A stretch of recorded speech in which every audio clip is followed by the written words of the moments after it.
Late लग गया bank में, बहुत ज़्यादा, बहुत काफ़ी रश था। रचना दीदी के घर में रचना दीदी और बीसू जी इतनी बड़ी रोटी खा, ये देखिए इतने पतले पतले।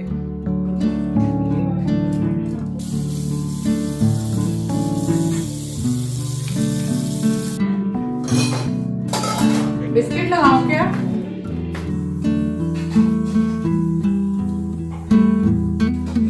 आराम से थोड़ा बैठ रहे हैं, खा पी के सो जाएंगे।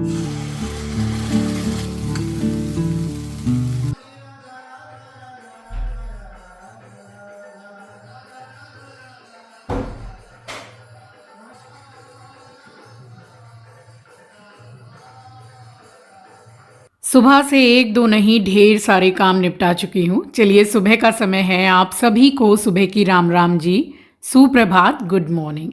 साथ ही आप सभी का स्वागत करती हूँ आपके अपने चैनल द लाइफस्टाइल टेल्स में। आप अपना इतना कीमती वक्त निकाल कर मुझसे मिलने आते हैं, व्लॉग देखने आते हैं, उसके लिए आप सभी का दिल से आभार प्रकट करती हूँ। तो पूजा पाठ हो गया, सारा सब कुछ काम निपटाना हो गया। तैयारी हो रही थी दीदी के घर जाने के लिए, क्योंकि दीदी के घर में कल थी सत्यनारायण भगवान की कथा। तो बस यहाँ पे मैंने सनस्क्रीन अप्लाई किया, क्योंकि अब देखिए गर्मियाँ आ गई हैं, तो अब चिकनी क्रीम से काम नहीं चल रहा है, क्योंकि बिना क्रीम लगाए भी अब स्वेटिंग हो रही है यहाँ पे। और मुझे तो गर्मी भी बहुत ज़्यादा लगती है और ठंड भी बहुत ज़्यादा लगती है। तो बस सनस्क्रीन अप्लाई कर लिए, क्योंकि जा रही हूँ किचन में कुछ स्पेशल बनाने के लिए, जो मुझे तो हमेशा पसंद आता है, बट मेरी दीदी को भी बहुत पसंद है।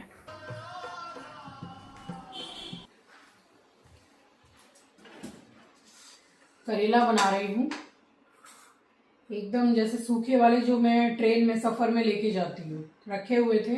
दीदी को भी करेला बहुत पसंद है, और कम से कम 4 दिन हो गए करेला को आए हुए घर में, तो मैंने सोचा यही बना देती हूँ। तो मैं आज जा रही हूँ दीदी के यहाँ। कल दीदी के घर में सत्यनारायण भगवान की कथा है, और सारे जैसे नियम एकदम अलग ही हैं, जैसे हम लोगों में जैसे पूजा होती है, और बंगालीज में थोड़ा अलग तरीके की, हर जगह जैसे अलग थोड़ा होता है, तो वहाँ भी थोड़ा अलग ही है। बट मैं जा रही हूँ तो दीदी के साथ करा लूँगी, मिल बांट के काम कर लेंगे। तो जैसे यहाँ आराम हो जाता है, वैसे उसको भी आराम हो जाएगा। तो ये करेला बीच में से चीर के काट लिया है, ये देखिए इतने पतले पतले। और ये है बीज, करेले के बीज, और इसमें मैंने ज़रा सा अभी नमक डाल दिया है। ये है करेले का छिलका। तो ये वाली सब्जी में कुछ भी नहीं फिकेगा, छिलका भी काम में आएगा, बीज भी, और करेला तो आएगा ही। बहुत ही नॉर्मल सा मसाला डाल रही हूँ मैं। अगर आप अगर आप प्याज लहसुन नहीं खाते हैं तो उसको आप स्किप कर सकते हैं।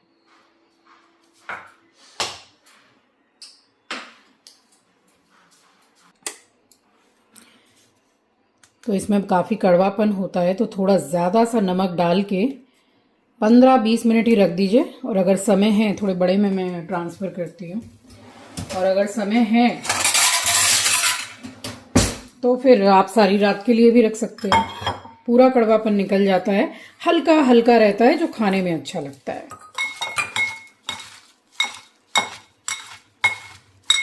ये रहा, इसको एक साइड में रख रही हूँ। इसका कुछ नहीं करना है, और इसका भी कुछ नहीं करना है, नमक वमक नहीं डालना है।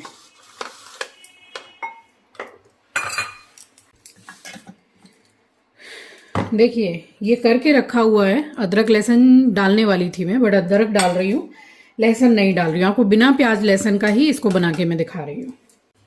ये देखिए, उसको मैंने थोड़ा सा कूट लिया है, ताकि ये अच्छे से पिस जाएगा। 1/2 टीस्पून सौंफ डाल रही हूँ, करेला में अच्छा लगता है, आप छौंके में भी डाल सकते हैं, ऐसे भी। तो अदरक डाला है, सौंफ डाला है, हल्दी थोड़ी ज़्यादा सी। इसमें आप साबुत धनिया भी डाल सकते हैं। अब वो होता है ना कि किचन में कहाँ रख दिया है, क्योंकि आंचल भिगोती है धनिया, पता नहीं कहाँ रख दिया है। लाल मिर्ची पाउडर, धनिया पाउडर भर के 2 चम्मच। और ये करेला है 300 ग्राम, मुझे ऐसा पता होता कि मैं बनाने वाली हूँ तो कम से कम आधा किलो बनाती। काली मिर्ची, एक लाल मिर्ची, दैट्स इट। बस इसी को पीसूंगी हल्का सा पानी डाल के। खाना मैं वहीं खाऊंगी दीदी के पास, उसने बोला है कि यहीं पे आकर आ जाना, यहीं पे खा लेना। तो यहाँ चल के लिए दीदी भी खा लेंगी, मैं भी खा लूंगी थोड़ा सा। ये मेरा ऑल टाइम फेवरेट है करेला।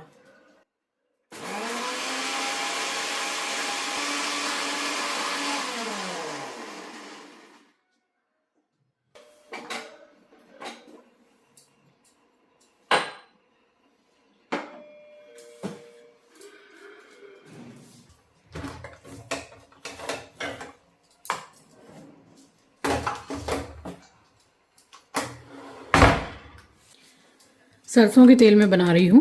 ट्राई कीजिएगा कि सरसों के तेल में ही बनाएं आप, टेस्ट अच्छा आएगा। एक एक करके चीज़ों को फ्राई करूँगी मैं। आप थोड़ा हल्का ऑयल डाल के इसको सौते वो भी कर सकते हैं, बट अच्छा तभी लगता है जब ये फ्राई होता है। हल्दी,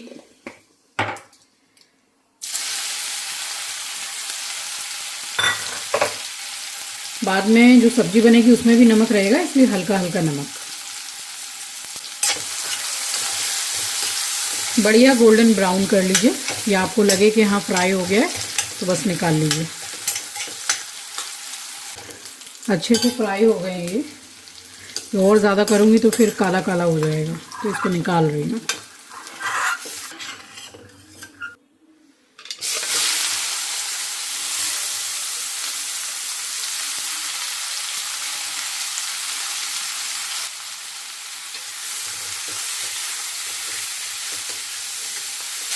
ये वाली सब्जी ना सफ़र में ले जाने के लिए बेस्ट है। ना तो इसमें लहसुन है, ना प्याज है, ना टमाटर है, कुछ ऐसा नहीं है जो जल्दी ख़राब होता है। ये 10-10, 12-12 दिन ख़राब नहीं होता है अगर ठंड है तो, बिना फ्रिज के। हम नेपाल गए थे ना, तब ये बना के ले गए थे 2011 में, तो 9-10 दिन हो गए थे, ख़राब ही नहीं हुई सब्जी। वो भी हम नवरात्रे के समय पर गए थे और बिना प्याज लहसुन के सब कुछ। तो करेला को भी मैंने हल्का हल्का फ्राई कर लिया है। हल्का सा गोल्डन कलर आ गया है, बट इससे ज़्यादा करती तो फिर वो थोड़ा ज़्यादा हो जाता है, काला काला होने लगता है। ये है करेले का छिलका, तो इसमें मैंने नमक मिला के रखा था, आधा घंटा से ऊपर ही हो गया है। तो इसको 2 से 3 पानी में डुबो के अच्छी तरह से मैंने वॉश कर लिया है। ऐसा नहीं कि इसका कड़वापन पूरा चला जाएगा, खाने में आपको समझ में आएगा कि हाँ भाई करेला ही खा रहे हैं, तो हल्का कड़वापन रहता है। एक बार ट्राई कीजिएगा, सब्जी बहुत ज़्यादा टेस्टी बनती है और माउथ वाटरिंग है। जो करेला खाना पसंद नहीं करते हैं वो भी खाएंगे, इतनी बढ़िया बनती है। अब ये वाली करेले की सब्जी ना जब भी आप बनाएं तो ट्राई कीजिएगा कि थोड़ी बढ़ाकर बनाएं। 1 किलो करेले की बना के रख लीजिए, स्टोर कर सकते हैं, आराम से खा सकते हैं, किसी भी खाने में साइड डिश में ले सकते हैं। कुछ भी नहीं बनाया है तो इसी से रोटी काफ़ी अच्छी लगती है, तो ख़राब होने का कोई चांसेस है नहीं। तो इसको आराम से बना के रखिए ज़्यादा सा, क्योंकि इसको बनाने में मेहनत भी लगती है। तो चलिए, यहाँ पे जो थोड़ा सरसों का तेल था उसमें मैंने हल्दी डाल के और ये छिलकों को डाल दिया है। थोड़ा फैला दे रही हूँ ताकि अच्छी तरह से सिक जाए। गैस की फ्लेम को मीडियम टू लो ही रखिएगा, क्योंकि ये जलने लगता है जल्दी जल्दी। एक साइड में मैंने दूध भी गर्म कर लिया, क्योंकि मुझे अपने लिए चाय बनानी थी। अब डेली तो मैं अपने और मम्मी के लिए बनाती हूँ चाय, बट मम्मी ने बोला कि ये बनाने के बाद तू निकल जाएगी, तो फिर मैं नहीं आती हूँ। मैं डायरेक्ट कल रत्ना के घर पे ही मिलूँगी पूजा में। तो फिर मैंने यहाँ पर अपने लिए चाय बनाई। फिर मुझे बाहर भी थोड़ा जाना था काम से, उसके बाद मुझे निकलना था दीदी के घर पे। ये भी अच्छी तरह से सिक गया है, इसको एकदम ब्लैक ब्लैक नहीं करना है, सिक गया है। और जो इसमें पानी था मॉइस्चर वो भी नहीं है। तीनों चीज़ें फ्राई हो जाएंगी, मुश्किल से 2-3 मिनट लगेगा सब्जी बनने में। ये देखिए तीनों इसी में है। फिर से इसी में सरसों का तेल, तेज पत्ता और जो मसाला पीसा था वो मसाला।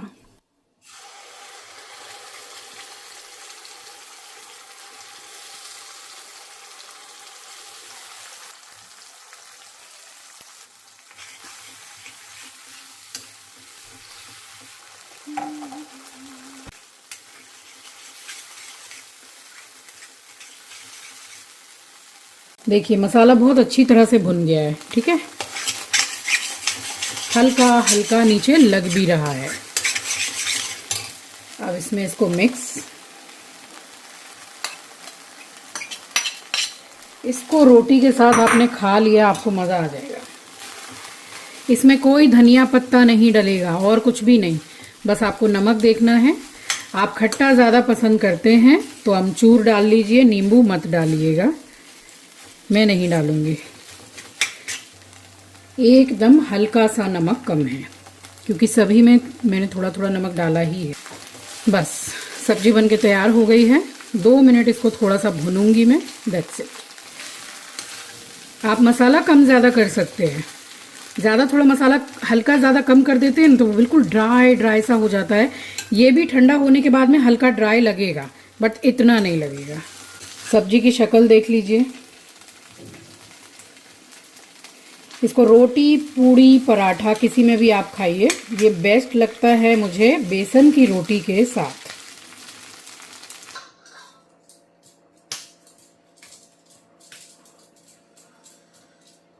मैं दीदी को बोल रही थी कि मुझे बैंगन बहुत पसंद है तो हंस रही। बंगाली में बैंगन को बोलते हैं बेगुन, बेगुण, जिसमें कोई गुण ही नहीं है, बट मुझे बहुत पसंद है बैंगन। आई लव बैंगन।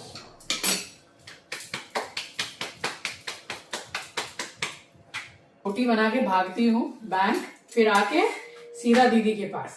दीदी के यहाँ जाने में 1.25 घंटा। अब निकली हूँ मैं, दोपहर हो गई है, लेट लग गया बैंक में बहुत ज़्यादा, बहुत काफ़ी रश था। अब निकली हूँ, पहुँचने में 1.25 घंटा, 1.5 घंटा, रास्ता खाली रहा तो 1 घंटा। वहाँ जाके खाना खाऊंगी, दीदी ने बनाया मेरे लिए। तो पक्का 1 घंटा 10 मिनट लगा मुझे दीदी के घर पहुँचने में। इनफैक्ट कोई ट्रैफिक भी नहीं था, बस सिग्नल में रुकते रुकते इतना टाइम लग गया पहुंचने में।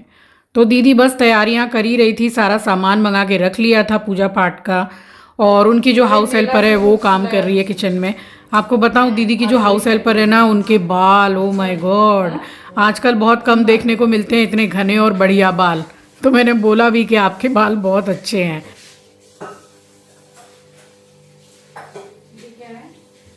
तो आई, उसके बाद थोड़ी देर बैठी रही मैं, उसके बाद दीदी ने खाना लगाया है।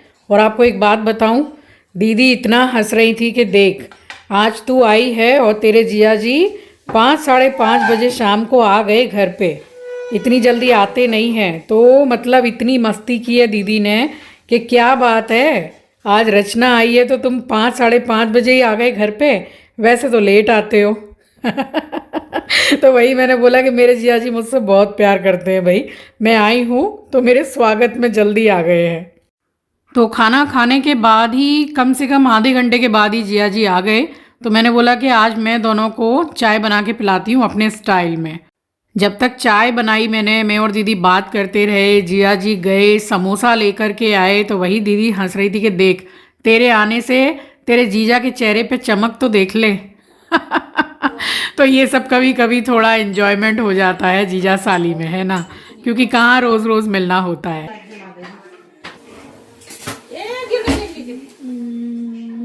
दूध और दूध दाल चढ़ा दे अगर ऐसे ही खड़काने के लिए, तो गिराएंगे जरूर जरूर।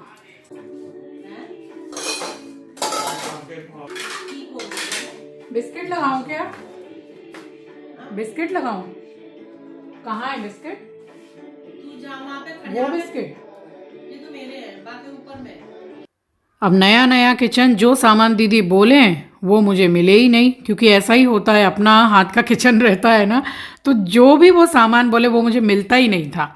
और खाना भी दूसरे दिन मैंने सुबह से बनाया। मैंने दीदी को बोला कि तुम पूजा पाठ का देख लो, पंडित जी आ जाएंगे, तब उससे पहले जो तैयारियां हैं वो कर लो, किचन का सारा मैं देख लूँगी। तो आइटम भी खूब अच्छा खासा बना है और बहुत बढ़िया भोग बना था। तो ये व्लॉग आपके पास कल आ जाएगा। और चलिए, यहाँ पे चाय बन गई। मेरे दीदी जिया जी को मैंने चाय दी, मैं भी चाय लेके बैठी और ढेर सारी बातें की, खूब हंसी मजाक किया। तो वही बोल रहे हैं कि देखिए, अकेले अकेले दोनों रहते हैं, बेटी की शादी हो गई है, तो कुल मिला के 2 ही लोग हैं ये लोग घर पे, तो कोई आता जाता है तो उनको भी बहुत अच्छा लगता है। और हम लोग भी कभी कभी आते हैं तो अच्छा लगता है। वैसे दीदी का घर मुझे इतना पसंद है, इतना मतलब वेंटिलेशन तो इतना अच्छा होता है, हवा इतनी अच्छी आती है कि दीदी बोलती हैं कि गर्मी के समय पर भी मतलब सारी खिड़कियां वगैरह खोल देती हैं। अब जैसे मैं छिपकली से डरती हूँ वैसे मेरी दीदी भी डरती है। ये चीज़ मेरी दीदी से ही मुझे मिली है, बट शायद दीदी से ज़्यादा मैं डरती हूँ। ये शाम का समय हो रहा है, अंधेरा तो हो गया था, तो बस पूजा पाठ का जितना भी रेडी करके रख सकते थे तो वो कर रहे हैं हम दोनों। सारा सामान पूजा का आ गया था। दोबारा से मुंह हाथ धोकर मैंने नाइटी पहनी, दीदी ने नाइटी चेंज की और उसके बाद यहाँ हम लग गए सब धो माँज के रखने के लिए, ताकि सुबह का जो काम है वो काफ़ी हद तक आसान हो जाए, जैसे मैं अपने घर पर भी करके रखती हूँ। तो बस वही दीदी मुझसे बोल रही थी कि देख तू आई तो कितनी ज़्यादा हेल्प हो गई, और हम दोनों बहनें मिलके ही सारा सब कुछ मतलब कर लेंगे पूजा का, तीसरे की कोई ज़रूरत ही नहीं है, हम दोनों ही मतलब काफ़ी हैं। और जब हम काम करने पे आते हैं दोनों बहनें तो पूरा सिलटाने के बाद ही बैठते हैं। और यहाँ दीदी ये दिखा रही है कि देखो कितने सारे फल फ्रूट्स आए हैं, बट इनके यहाँ जो पूजा है तो उसमें बेजोड़ केला का पूरा गुच्छा चाहिए होता है, तो यहाँ बेजोड़ नहीं था। फिर जिया जी को कॉल करके बोला कि भाई बेजोड़ वाला जो है वो पूरा बंडल केला का लेकर आओ, जैसे 11, 7, 21, 15 ऐसे जोड़ वाले नहीं चाहिए। तो इनमें से तो ये सारे के सारे जोड़ वाले ही थे। सारा सब कुछ, एक भी सामान छोड़ा नहीं है, सब धो माज के और अच्छी तरह से लगा के रखा। अभी देखिए दिवाली में दीदी मेरे साथ में बड़े बाज़ार गई थी, अगर आपने व्लॉग वॉच किया हो तो वहाँ से बंधनवार लेकर आई थी। तो उनके मंदिर में इतना सुंदर लग रहा था वो बंधनवार, वो मैंने ही पसंद किया था। और दीदी के यहाँ पे देखिए जैसे बंगाली में शादी हुई है मेरी दीदी की, तो यहाँ पे सत्यनारायण भगवान की कथा में किचन से कुछ भी बनाकर भोग नहीं चढ़ाया जाता है। हम जैसे सीधा देते हैं ना मंदिर में, सीधा यानी कि दाल चावल साग सब्जी मसाले तेल, तो ऐसे कच्चा सामान दिया जाता है। बनाने के बाद वाला जो भोग होता है वो इनके यहाँ पूजा में नहीं लगता है। और सारे बर्तन वगैरह दीदी ने मांज के यहीं रख दिए थे। तो ऑलमोस्ट हमने सारा ही काम एक दिन पहले निपटा लिया था पूजा का। बस बाकी बचा था तो हमारा डिनर करना बाकी बचा था। तो दीदी ने शाम के लिए अलग से एक पनीर की सब्जी बना रखी थी, तो बस रोटियां बनानी थी। तो देखिए खिड़की भी कितनी बड़ी है, और दीदी ने ही मुझे ये आइडिया दिया था कि अपने पूजा के लिए बालकनी में एक अलग से बेसिन बना ले, तो छुआ छाई का कोई सिस्टम ही नहीं रहता है, वो सिर्फ पूजा के लिए रखना। जैसे आपने देखा दीदी का, तो रूम में वो अलग से जो बेसिन है वो सिर्फ पूजा से रिलेटेड काम ही होता है उसमें।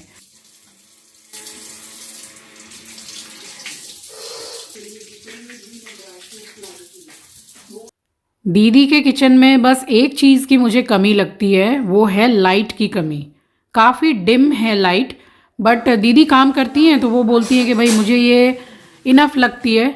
आपको जो अभी लाइट दिखाई दे रही है एक्चुअल में ये इतनी लाइट है नहीं, मैंने एडिटिंग करते समय इसमें इफ़ेक्ट डाला है, इसलिए आपको बिल्कुल क्लियरली सब कुछ दिख रहा है, बट लाइट जो है वो एकदम डिम है। हाँ सारा हो गया, दोनों बहनों ने मिलके सब कर लिया है। यहाँ पे सारी तैयारी हो गई है, ये कट चुका है, ये धुल चुका है, ये कट चुका है, सारी तैयारियाँ हो गई। किचन की भी सारी तैयारियाँ हो गई, मंदिर के रूम की भी सारी तैयारियाँ हो गई हैं। अब सुबह उठ के जैसे जल्दी उठते हैं, उठ कर के पंडित जी आएंगे 8 साढ़े 8 बजे, जैसे मेरे घर पर आए थे। तो इनके पंडित जी अलग हैं, तो जल्दी जल्दी उठ के दोनों मिलके कर लेंगे सारा सब कुछ। वही बिना प्याज लहसुन का बनेगा भगवान जी का भोग। आराम से थोड़ा बैठ रहे हैं, खा पी के सो जाएंगे। तो बस सारा ही काम हमने निपटा लिया था, और जिया जी गए थे बाहर और भी सारा सामान लेने के लिए पूजा के लिए। तो मैंने बोला कि लाओ रोटी मैं बनाती हूँ। अब रोटी बनाते वक्त इतनी कॉमेडी होगी मुझे नहीं पता था। सो चलिए ये था मेरा आज का ब्लॉग। आई होप कि आपको पसंद आया होगा। चैनल पर नए हैं, पहली बार विजिट किया है तो चैनल को सब्सक्राइब ज़रूर कीजिएगा, और शेयर करना तो बिल्कुल भी मत भूलिएगा।